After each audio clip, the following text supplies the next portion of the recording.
Lasinggero ka daw, sabi ni Inspi. Sabi mo kay Inspi, suntukan kami. Sabi siya ng sabi ng mga fake news. Pinapanood ka pa ng coach namin. Sabi ko sa Inspi, puro naman niya fake news.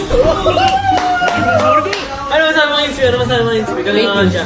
Inspi, huwag ka nagpapakalat ng fake news. Yung nanay ko nanonood sa'yo. Sabi ko, si Oheb, pinakamadaming naipon na pera. Wala nga akong pera. Kinontent mo ako dati, dami-dami kong pera, top 1 earnings. Wala nga akong pera. Nanonood yung nanay ko. Sabi, anak, ang dami mong pera. Huwag ka nanonood kay Inspi, fake news yan. Sa Inspi, alam kong nagkikita kang pamakabuhayan ka lang, pero huwag ka nagpapakalat ng fake news.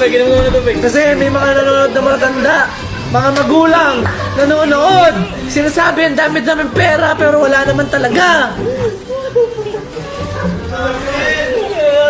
Kaya Inspi, huwag mo na ako ikaw-content. Pag kinontent mo ako talaga, antiin kita.